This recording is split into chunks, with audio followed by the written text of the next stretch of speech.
नमस्कार दोस्तों, educational web channel के सोलर सेगमेंट में आपका एक बार फिर से स्वागत है। सोलर से जुड़ी अन्य वीडियो देखने के लिए मेरे चैनल को आप सब्सक्राइब, मेरे वीडियो को लाइक करना ना भूलें और हाँ, इस वीडियो को अंत तक अवश्य देखें। मेरे चैनल के अन्य वीडियो देखने के लिए मैं डिस्क्रिप्शन में लिंक दे दूंगा, जिसमें कि सोलर से संबंधित बहुत सारी जानकारियां दी गई हैं। तो मेरे सभी वीडियो को आप एक बार अवश्य देखें।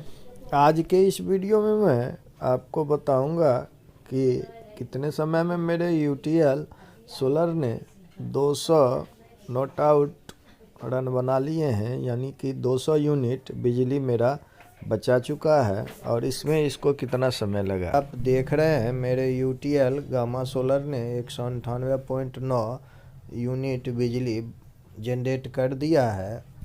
मेरे यूटीएल गामा सोलर को इस अचीवमेंट को प्राप्त करने के लिए लगभग 6 महीने का समय लगा।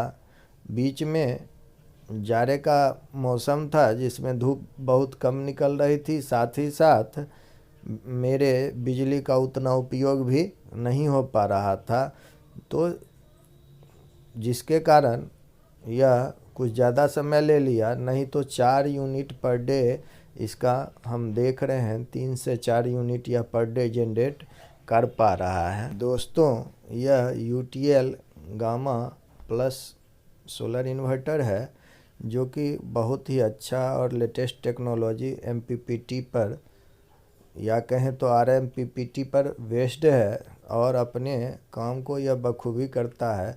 जाड़े के मौसम हो या गर्मी के मौसम, यह अपना काम बहुत ही अच्छे से करता है। मैं इसके कार्य से बहुत ही संतुष्ट हूँ। साथ ही साथ आप देखेंगे कि इसके डिस्प्ले पर सारी जानकारी आसानी से मिल जाती है, जिससे कि इसे ऑपरेट करने में बहुत ही आसानी होती है।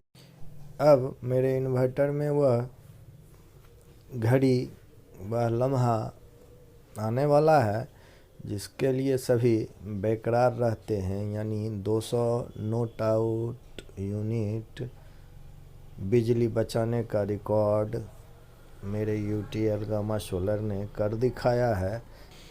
दोस्तों, मेरे चैनल को सब्सक्राइब करना ना भूलें और मेरे इस वीडियो को लाइक करना भी ना भूलें। साथ ही साथ मैं अगले वीडियो में पीडब्ल्यूएम और एमपीपीटी टेक्नोलॉजी में कौन बेहतर है और क्यों बेहतर है, यह बताऊंगा। साथ ही साथ कुछ अन्य वीडियो भी मेरे बनकर तैयार हैं, जिसको कि जल्द ही मैं अपने चैनल पर लाइव करूंगा। मेरा यह वीडियो आपको अच्छा लगा हो तो मेरे चैनल को सब्सक्राइब करना ना भूलें। पूरा वीडियो देखने के लिए आपका धन्यवाद।